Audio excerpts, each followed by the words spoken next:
Good evening, everyone, and welcome to the DuBois Center for Freedom and Democracy, conversation on democracy, education, and the arts, featuring um, Tony and Grammy Award-winning artist and author Leslie Odom Jr. My name is Marcus Smith, and I am the inaugural DuBois Fellow for History and Curatorial. And I am excited to introduce the dynamic, the powerful, my good sister, Whitaker, the executive director of the DuBois Freedom Center. Thank you, Brother Marcus, and good evening, everyone. As was stated, my name is Whitaker, and I'm proud to be the executive director of the W.E.B. Du Bois Center for Freedom and Democracy in Great Barrington, Massachusetts, which is the birthplace of Dr. Du Bois. We have purchased an 1887 Clinton AME Zion Church and are repurposing, reimagining, and restoring it and returning it back to the community. We are here today for the final in our series, Reflections on Democracy, as we focus on democracy, education, and the arts. We are joined by our visiting scholar on democracy, the very Reverend Michael Blake, and we will be having a conversation on what does it mean to democratize access to education and the arts, and to uplift and celebrate those from our culture, from our community, who are shining and rising stars. I'm going to turn it over to our visiting scholar, Michael Blake, but I encourage you all to learn more about the Du Bois Freedom Center by visiting www.duboisfreedomcenter.org. Brother Blake, the mic is yours. Always a blessing to be with everybody. Good evening. Good evening. Good evening. It's good to see you all, and grateful for everyone taking the time. As you know, Michael Blake, has been a blessing to be with you all over the last few months, and we'll keep the energy and good vibes going as we continue to progress here. We are excited about everything coming into fruition, and to, of course, Nye for being the leader that she is, and to Marcus, who continue to drop knowledge. I'm just happy to be in the presence of greatness. We treat it not as coincidental that we set this date some time ago, and that we could have this call on tonight, and making it easier, because in about 2 hours, there will be another national call with Miss Oprah Winfrey and the vice president and so many others, amplifying the conversations that are happening around democracy. We are here to make sure to continue to amplify what's happening with the Du Bois Freedom Center. And this is our last one for 2024, because there's more work to be done the rest of this year as we get ready for what's happening in 2025 and beyond. And so as we think about what is happening, I'm grateful.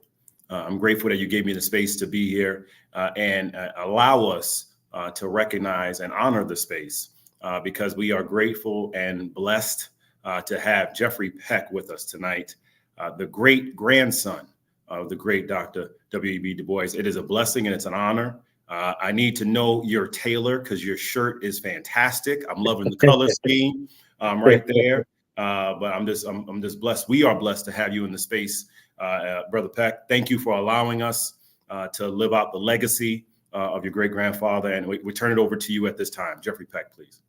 Thank you. Good evening. My name is Jeffrey Du Bois Peck. I am the great grandson of W.E.B. Du Bois. It is an honor to be here all the way from Houston, Texas, to partner with and to work with and support the Du Bois Freedom Center. I was just recently in Ghana supporting the museum project there, and also celebrating the passing of my great-grandfather, which was August 27th. While I was there, I had the opportunity to place his name on the Sankofa wall, which could only be done by a descendant. And so it was an honor. I didn't know that when I went that I was going to get that opportunity, but just so much has been going on concerning Dr. Du Bois, and then to come here to Great Barrington and to see all the support and all the things that many groups are doing here in Great Barrington, but mainly the Du Bois Freedom Center is just doing amazing things. I'm pleased to see what's going on with a space that my great-grandfather occupied at one time, sharing his all the places that he had traveled to with the congregation at the Clinton AME Zion Church. And so I want to ask everybody out there to partner with me and to support and give financial help to the rebuilding and restoration of the Zion, the Clinton AME Zion Church. Please partner and please help us to resurrect this beautiful establishment. I remember the first time I saw it, there was wood and tools and the place was a wreck. But I was in there, I was in the space today, and it's come a long way, and it's amazing to see the amount of work that's going on. And I'm just extremely touched by the amount of work that Whitaker and this great group is putting in. So again, I want to thank everybody who has helped, and I want to encourage others to please partner with us to make this dream for me and my family happen. God bless you all. Thank you. God bless you. But before we let you go, Brother Peck, it would just be much appreciated if you could just share. You said you just returned from the homeland, Yes. and just getting some perspective of some of the observations you had while you were out there, for us to really internalize how they continue to honor the legacy of your great grandfather.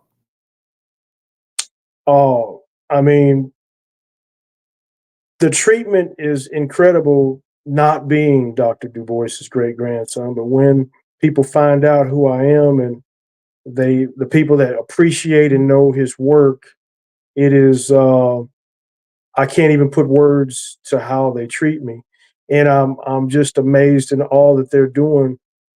The deal with the Sankofa wall, there's so many civil rights leaders' names on that wall, but my great grandfather's name wasn't there because there wasn't a descendant to put his name on the wall.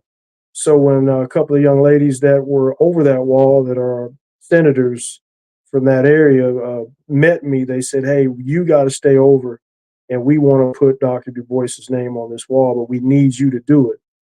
But yes, the amount of attention that's being given to his museum there is incredible.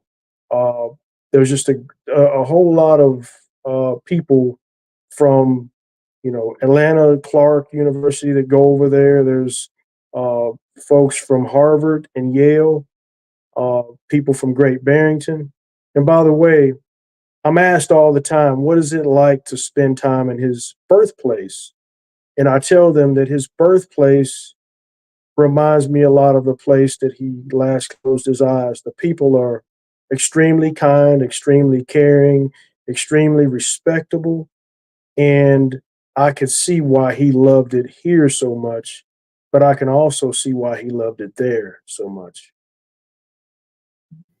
And then lastly, as we are implementing this vision around democracy, just giving us some perspective of how do we live out your family's legacy as it relates to democracy. There's just a few things happening in the country and the world right now when it comes to democracy, and Black folk in particular. How do we honor the legacy of Dr. Du Bois when it comes to the connection of democracy, not just at Great Barrington, but across the world? Many people have a different definition of democracy, but I think my great grandfather's vision was to see everyone be able to attain an education, be able to have quality food on the table, clothes on their back, a roof over their head, and access to the same things that we haven't had access to in the past. I think we've made great strides, but are people of color equal to others in this country, and do we have the same opportunities? I would say no. I would say there is still a lot of work to be done. Are we in the same position that he was in from 1868 to 1963? No. We have made some progress, but are we where he projected we needed to be? My answer is no. I think there's a lot of work to be done. but I think he would be proud of those who are carrying his torch and those that are pushing on to attain his vision.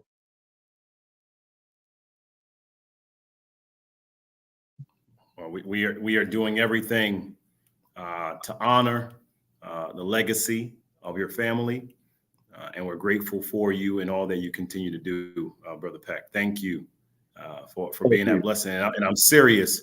I want to know that, Taylor. It's not just a shirt. We see the suit game as well. I don't know if y'all peeped that, but the blazer is real strong.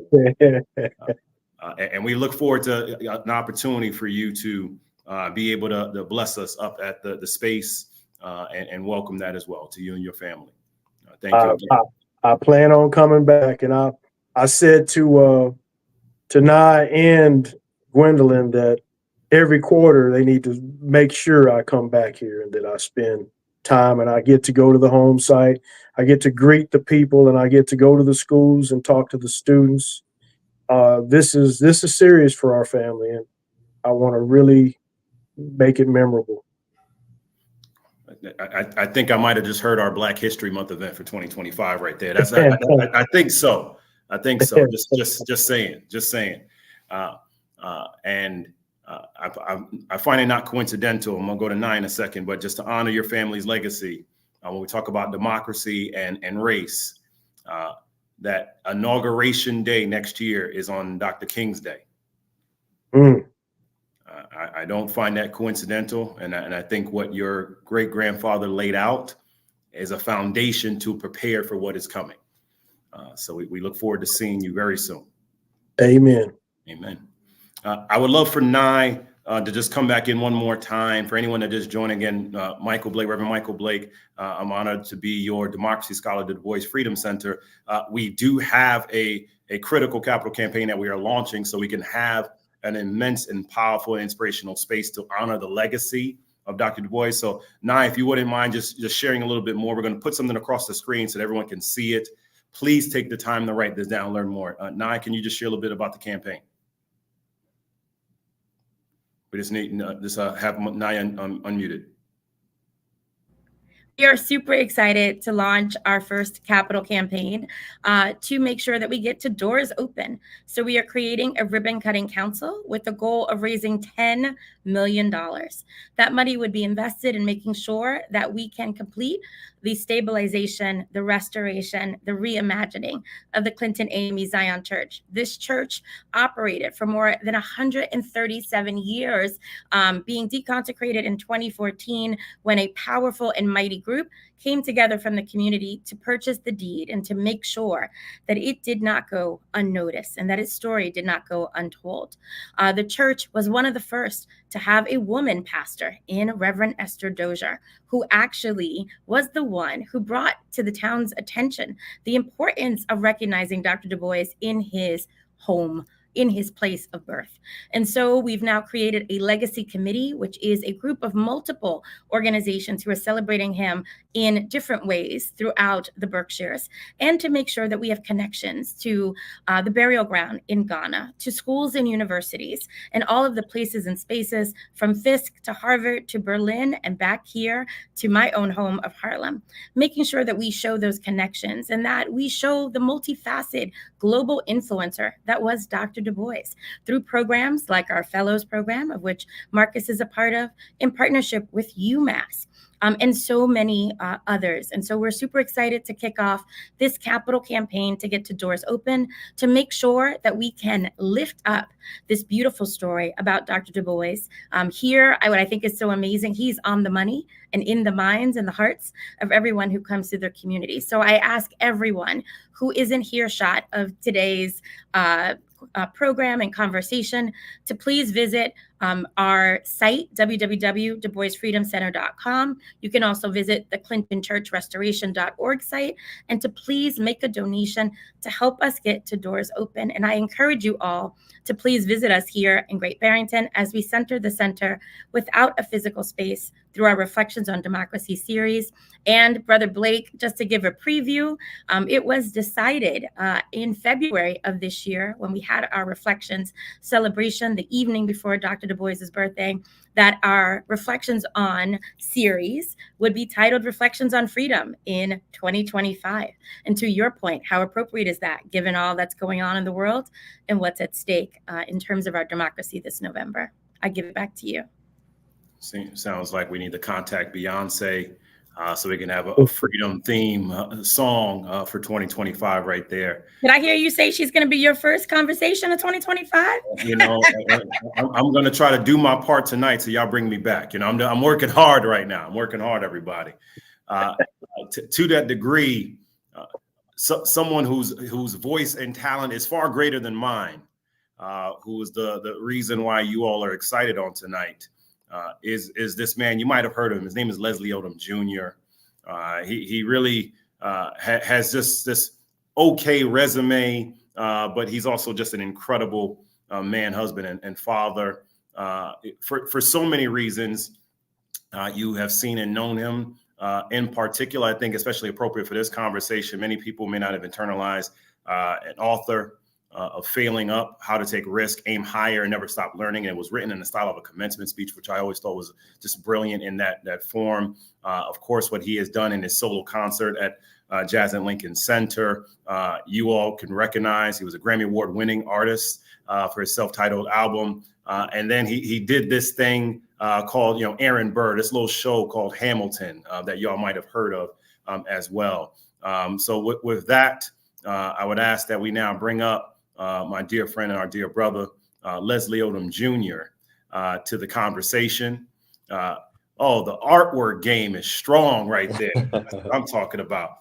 I wanted to give space for Nye Whitaker to say hello and introduce the vision of what she's doing at the DuBois Freedom Center as the ED before we kick off the conversation.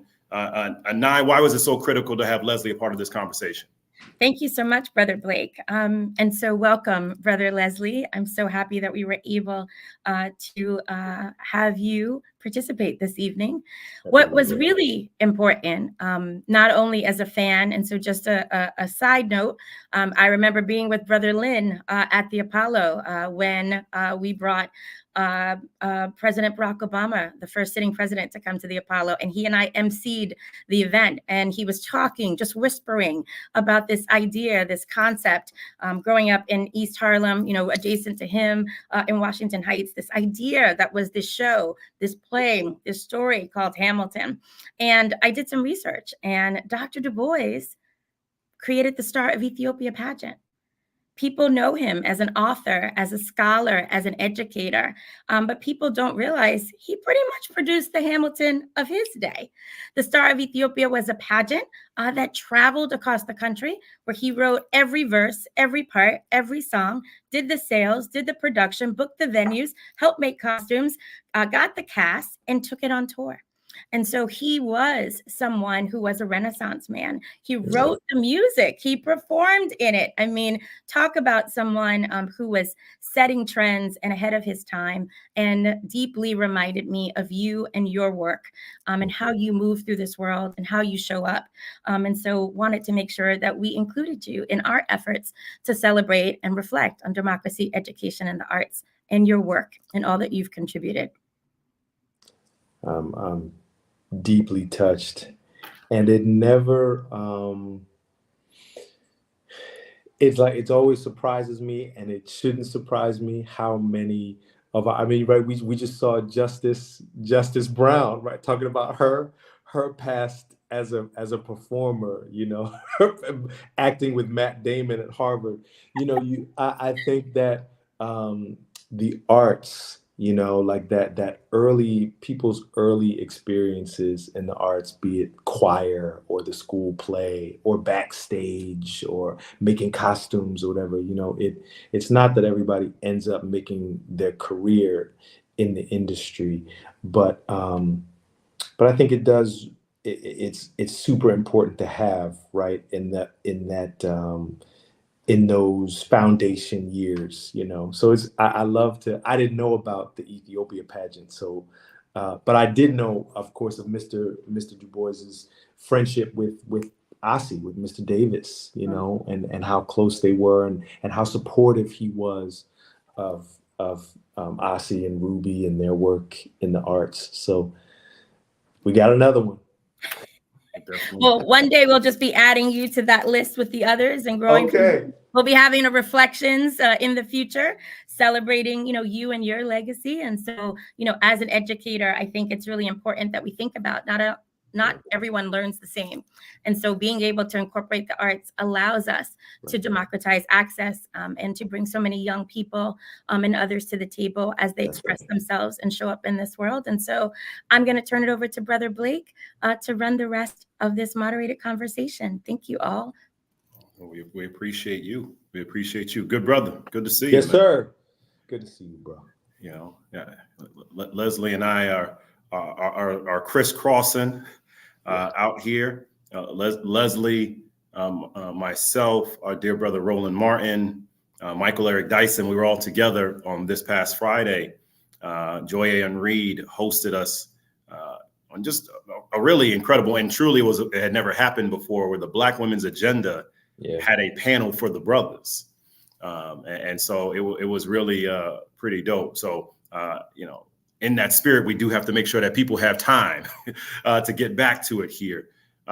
Before we get going, can you just talk about what is happening behind you? I mean, this artwork is incredible behind you. Thank you, man. We're working on it. We're working on a portrait wall. We've got a vision. It's not quite there yet, but we're working on it. One of our favorite things to do the last couple of years is when we travel to pick up a piece. You can find portraits, all over the world. And we don't spend a couple of the pieces, are sentimental to us. A couple of them we spent a little money on, but these are gifts that people gave us. They're street artists. They're like little. I remember we were in some little town in Italy, and I literally bought a couple of paintings off the wall in the restaurant, for whatever I could. So we got a vision for these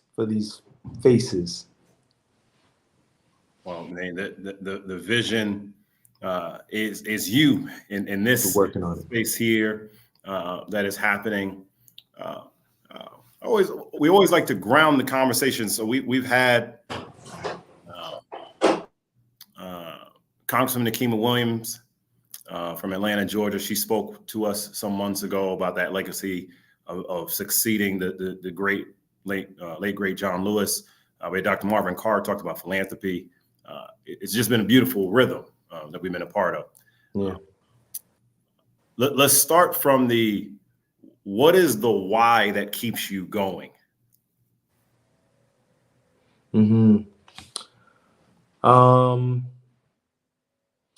Sometimes it's a why not. Sometimes that's enough to jumpstart me into from any kind of lull or any kind of doubtful space. Sometimes it's like investigating the why. Why not you? Because sometimes you'll find some sneaky little things that you may harbor, little unhealthy things that you may harbor that need to be let go, that didn't even come from you. You know what I'm saying? It's stuff I've found that anyway. So why not is usually because the why, when I go from the why not, the why is because I'm alive, because it's in me to do, because inspiration is a holy thing. Inspiration is divine. And so if something is given to you, if you are given a vision, if you are blessed with a vision or something you're charged to do, you must know, I must know, we must know that if we don't do it, it doesn't get done. I know you've built whole companies, and you are a part of building things within our generation that if you didn't build them, I'm talking about you, Mike Blake, if you didn't build them, they wouldn't exist. And so, I move forward in the world with the knowledge of that there is something that each one of us is here to do, that if we don't personally do it, it won't get done. To that degree, one of the beauties of the arts, and I receive what you just said, so that was a blessing. So thank you. Yeah, man.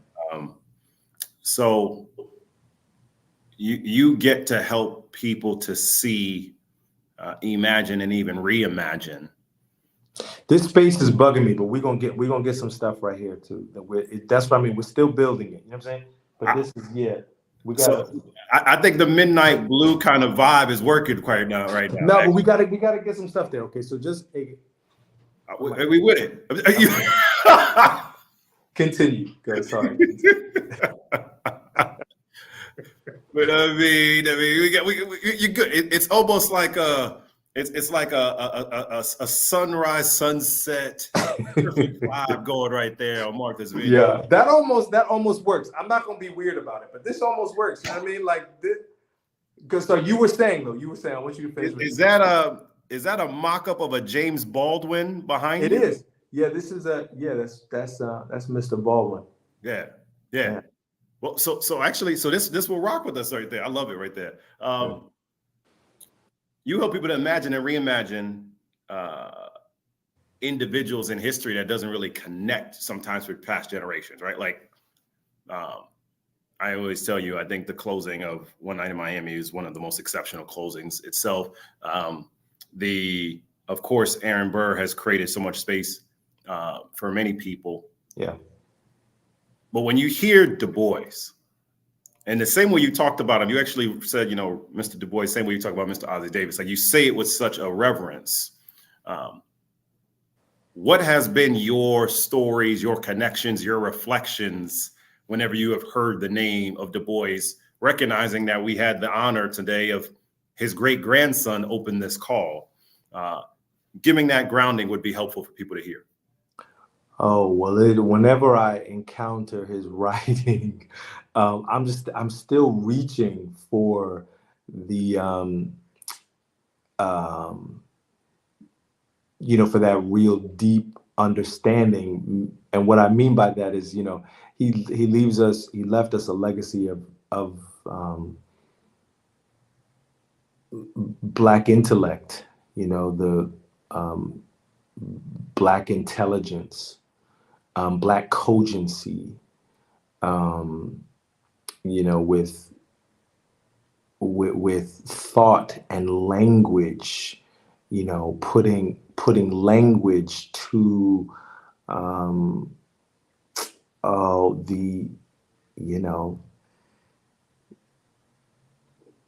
the problem of the Negro, the problems that we faced. I mean, having somebody really doing but America's problem with the Negro. We you could have left us alone. I mean, we had no more problems than anybody else. But just somebody really trying to from his unique perspective and with his unique gifts, doing his best to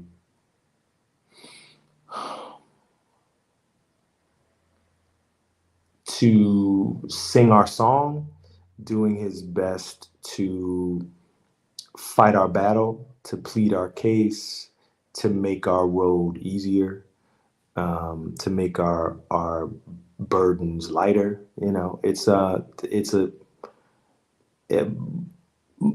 But doing it in a way that, again, if he didn't do it, I don't know if it gets done. There's a direct line from Mr. DuBois to Mr. Baldwin. There's a line from Mr. DuBois to Ossie Davis.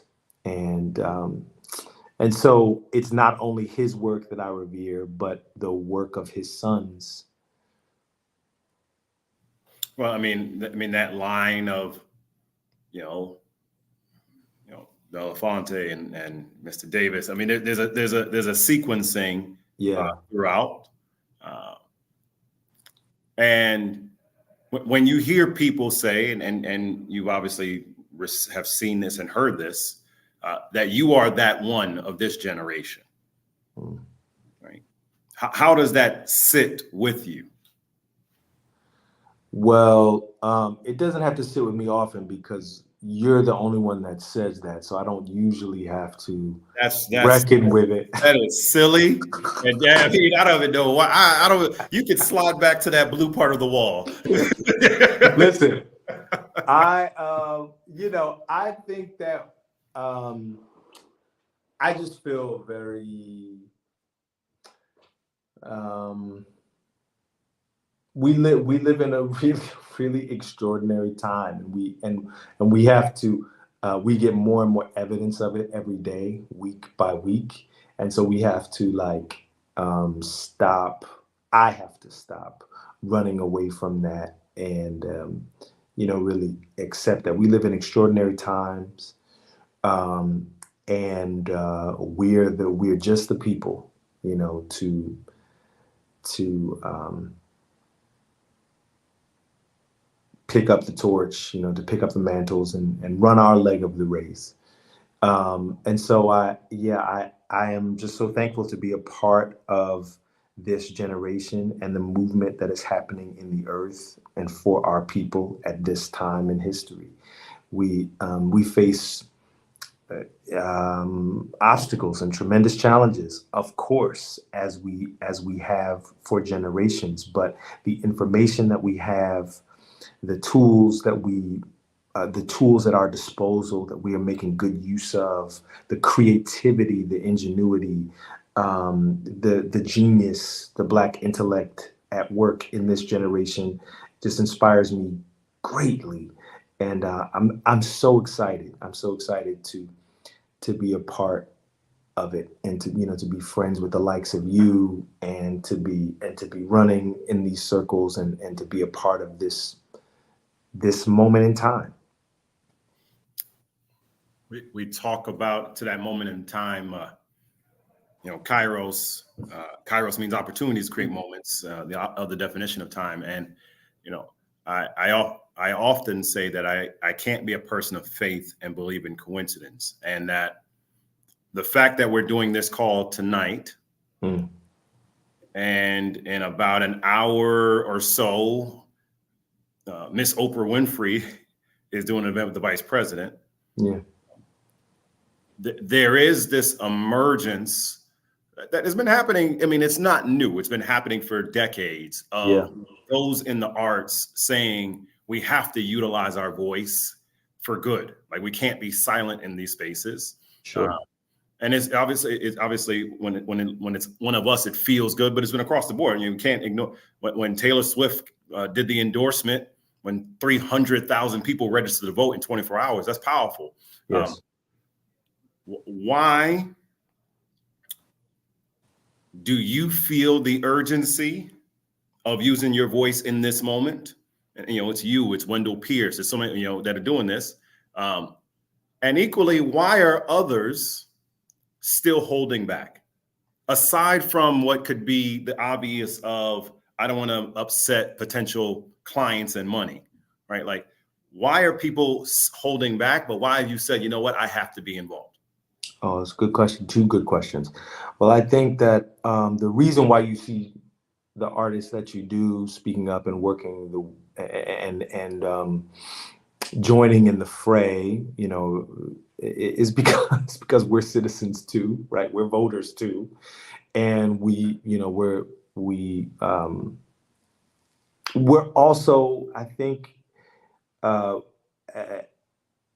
most of the artists with any kind of success realize that art is political. It is that once you pick up a pen to write something, or once you make yourself available as a mouthpiece or as a vessel to say something that someone else has written, the projects that you choose or the ones that you create for yourself, you can say anything. And so what are you going to say or not say?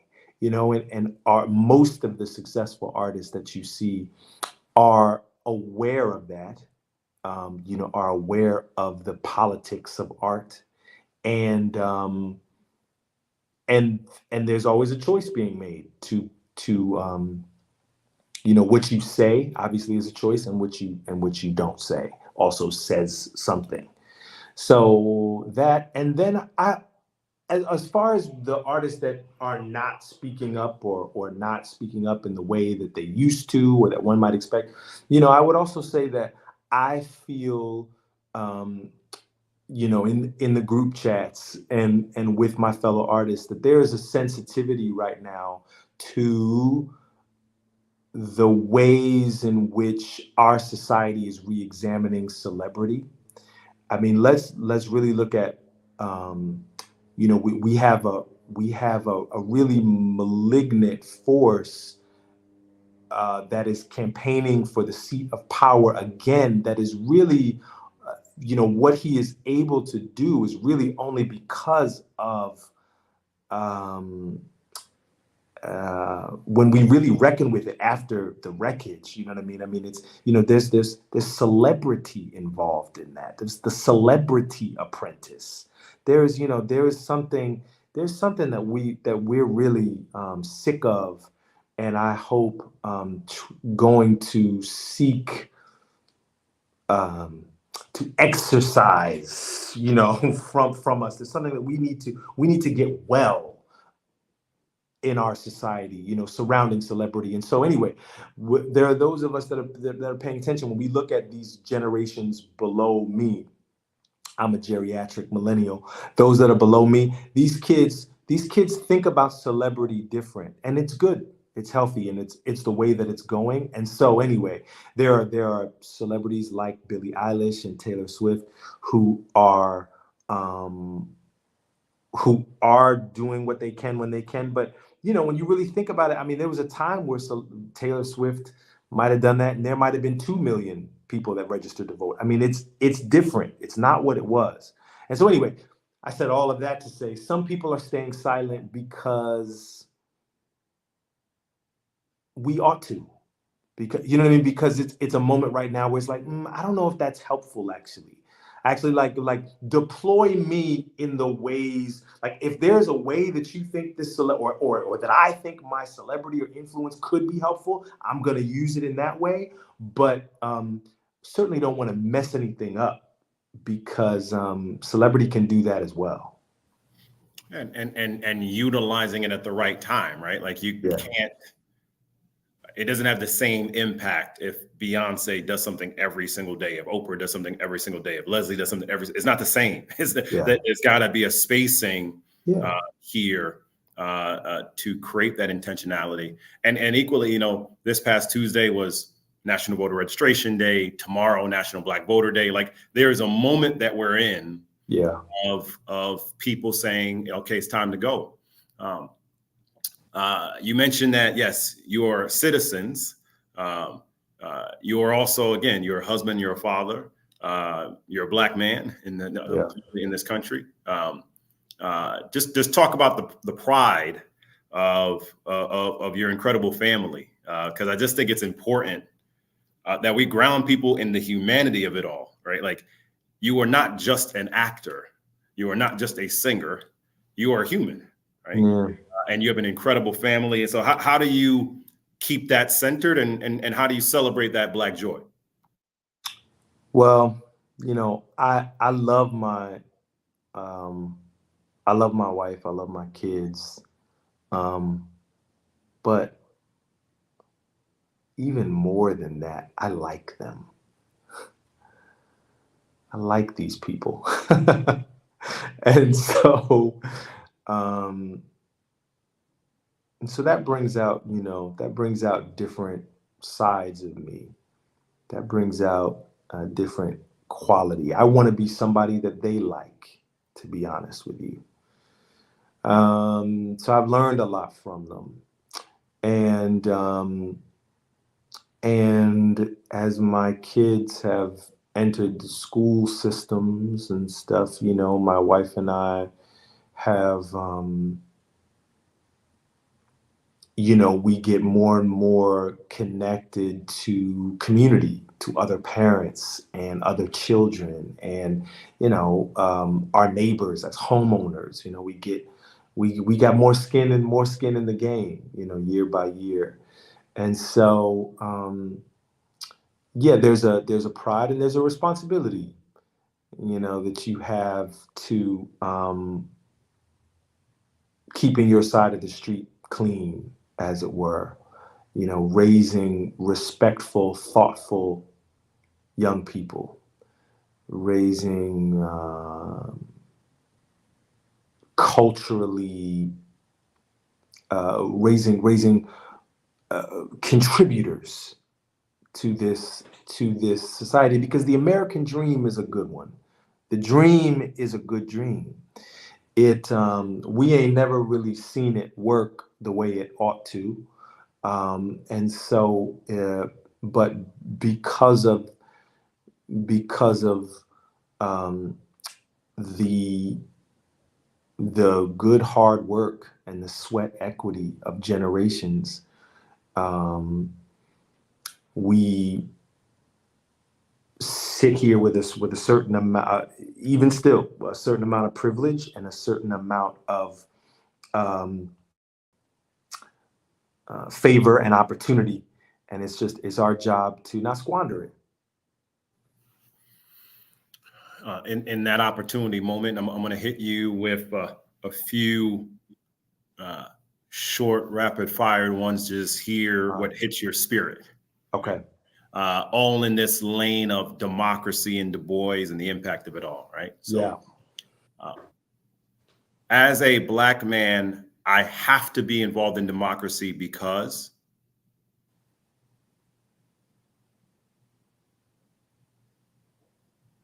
I have to be involved with democracy because it is my right. It is my right as a citizen. This space that I take up has been bought and paid for. It is mine. It's my right. As an artist, I have to use my voice for democracy because as an artist, I have to use my voice for democracy because one of the pillars of democracy is an educated populace. And so one of the ways to educate people is to engender empathy, is to be a storyteller, to introduce them and make them friends with someone they might not otherwise know, to get them to put them in the shoes and the homes, in the space of their neighbor. And so art, my voice as an artist, the choices that I make as an artist are directly related to the education of the citizenry. Going back to when we talked about Kairos meaning the opportunity to create a moment. The life-changing or career-changing Kairos in my life was? Undoubtedly, it was Hamilton. Yeah. Did you realize early on that it would be so transformative? I knew it would be transformative for me. I didn't know if anybody else would dig it. There's lots of art that is not celebrated in its time. Lots of art. So I didn't know if it would fall into that category. People just wouldn't get it, if it wouldn't catch the wave. So I will always be, that's the part that keeps you grounded and humble, because that's the part that you can't control. You can do your best and you can leave it all out there on the field. But catching the wave, sometimes ain't no waves, like, and you do it anyway. But yeah, that's the part of Hamilton that can't be repeated, because if it could be repeated, they would repeat it every day of the week. There'd be a new Hamilton every season. There's not, because there is a mystery. There is something about it that it was the way it came together, when it came together, how it came together. It was blessed in that way. So yeah, I can't take credit for it. I knew how I felt about it, but I couldn't have known that it would be as successful as it was. I mean, there's so many levels of art that are not celebrated. They're in their time, but I mean, that was a show de force in so many ways. What could always make you laugh, and what can always make you smile? Oh man. Truth makes me laugh, especially when I see it. It's not an easy thing to duplicate something true, to make something appear. It's an illusion to make something appear as though it's happening for the first time, after you've had rehearsal and all that stuff. So there's a lot of times, so acting, the best acting is truth on demand, right? It's like, and it allows us it holds up that mirror, Richard Pryor, it's like, and there's this comedy, but his acting work. I mean, Richard was a tremendous actor. You know what I mean? Like he could summon up that the ways in which we're just utterly preposterous any moment of the day, just utterly ridiculous. Carol was like that. Carol Young, my co-star in Pearly Victorious, just a totally ridiculous human being, and what a miracle that is. What a miracle that is. Absolutely. To allow us to laugh at ourselves. 100%. Yeah. And we overthink, like, laughter and joy is being essential. Oh my God. Now you do know, and I gave a heads up on this. People always ask if you will do any portion of a song. People keep asking. They're like, "Wait, Leslie's showing up." I was like, "Well, Leslie's going to be on the other side of the country." So I'm going to ask a question, and then you can decide if you're willing to do any verse here. Okay. Did you, whether it be during the rehearsals or the actual performance, did you know, and how did it feel when you did Change Is Gonna Come? That it was that kind of transformative. That word keeps hitting my spirit in this conversation for all the reasons. Transformative moment, because that first of all, most people don't appreciate that. Like, well, yes, there's always modifications that happen with any creative element. Yeah. Like, that night happened, right? Like, it wasn't some like random thing. But that film is not the same if that song happens earlier in the film. So, like, yeah, just talk to us, man. Like, that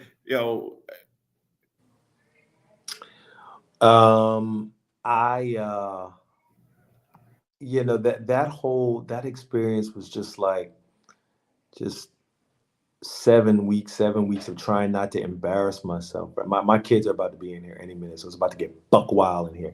Hey, that's kind of our form. We're not afraid. All right, great. Yeah, it was just like 7 weeks of trying not to embarrass myself. So just because of that, we were just all buttoned up so tight. We were so tense because we wanted to do it right. I just have to give a shout out to Kingsley Benadir as Malcolm X. My God, Kingsley was so extraordinary. All the brothers were. And Regina, Regina was just a guiding light. Love that woman. And all she's contributed to the art form and the craft. And then, my God, and then Sam, Mr. Cook, writing a song like that. It takes something to write a song like that. The elegance of the lyric, the elegance and truth of it. It's a lot, man. it's you know, I can use little miraculous thing. That's what we get addicted to. We get addicted to the miraculous in this business. You know, every now and again, if you get to work on an August Wilson or a Shakespeare or a Lin-Manuel Miranda, you get to sing a song like "A Change Is Gonna Come." That man wrote that. He wrote his life. He wrote his pain. I was born by the river in a little tent. And just like the river, I've been running ever since. What? Like, bro, you write sermons, you know, like to arrive at that kind of elegance, it's a miracle to be a vessel in that way. Yeah, I mean, it's just not even a fair fight when someone starts a song like that. It's just like, okay, because there's like such perfection in the words, and then just to bring it together, you're like, oh, okay. Yeah, like right for the words to have come to that art, the words and melody to have come through that artist and that voice, my God. And yeah, it's thank God for those people. And Kemp Powers writing that script. Kemp was a journalist, and so he had researched all the brothers so much, and he knew about the night, and so but he researched them for years, you know, enough that he felt like he could imagine what they might have talked about, how those personalities might have clashed and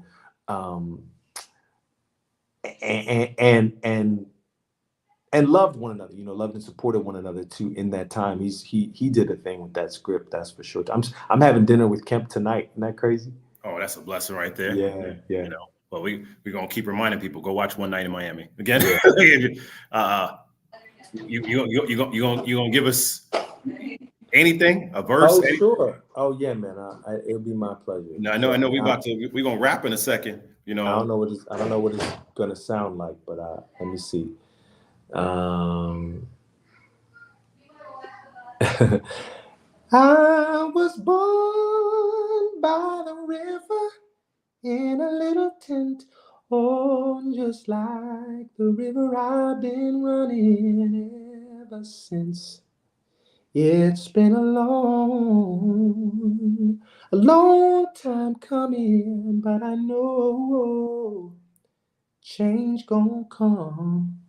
Oh, yes, it will. It's been too hard living, but I'm afraid to die. I don't know what's up there beyond the sky. It's been a long time coming, but I know November change gonna come. Oh, yes, it will. Okay. Okay. Now you out here messing around, bringing in the November right there. Come on now.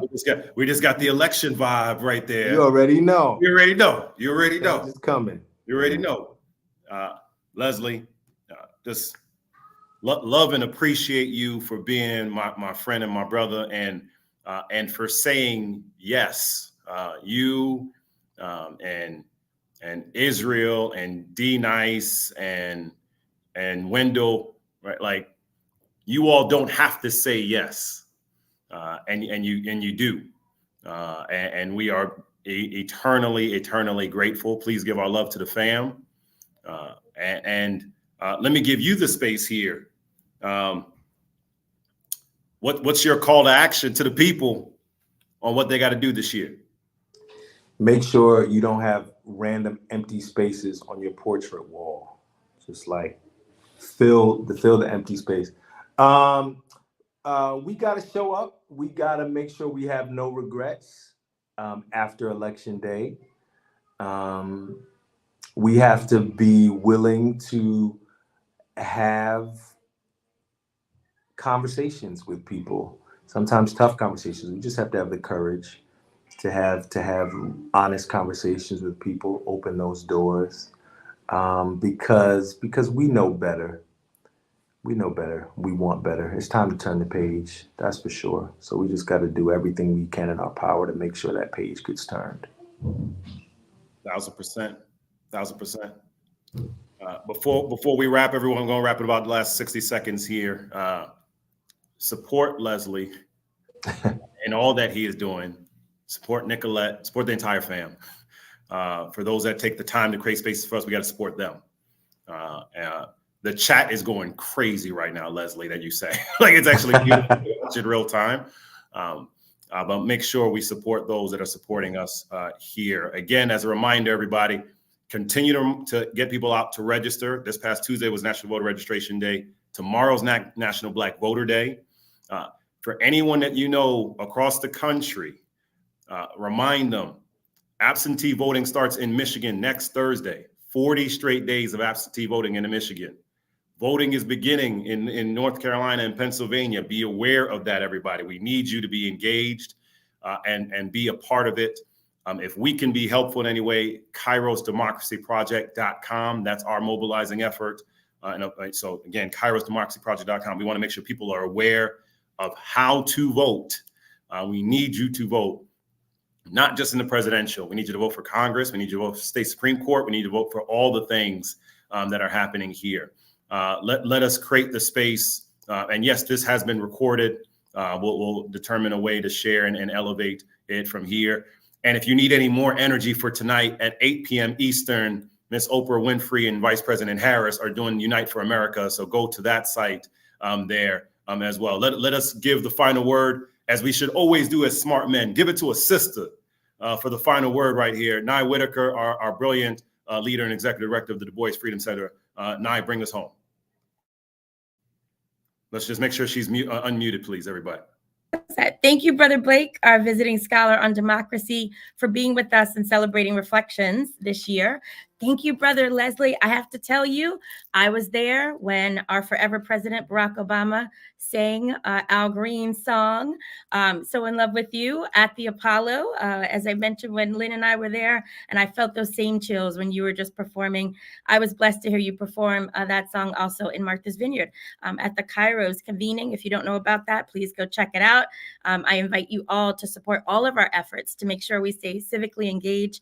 As I always say, if you're not at the table, you're on the menu. Our rights and our freedoms are on the menu and on the ballot. It's important that we have conversations, that we reflect, that we take action, and we stay engaged, because tomorrow's not promised. So I invite you all to join us at www.duboisfreedomcenter.org to be sure that you make a donation of any amount to help us get to doors open at the W.B. Du Bois Center for Freedom and Democracy. We're also going to be launching a beautiful Scholar Activist Summer Institute, where we are going to be able to bring this conversation and our values to our young people and develop future Marcus Smiths, future Michael Blakes, future Leslie Odoms, future Nye Whitakers, and so much more. So again, please join us, www.duboisfreedomcenter.org. Help us be successful as we try to raise $10 million to get to our ribbon cutting day and doors open in the home and birthplace of Dr. W.B. Du Bois. Thank you to Dr. Du Bois's great-grandson, Brother Peck, for joining us. Thank you to our fellow Marcus Smith, and to everyone who has been with us this evening. From your corner to your couch, we have a way that you can take action. So we ask you to please join us in this effort to make sure we save our sanity, our humanity, and our democracy this year. So thank you, everyone, and have a great night. Thank you, everybody. Thank you, team, for organizing. Thank you.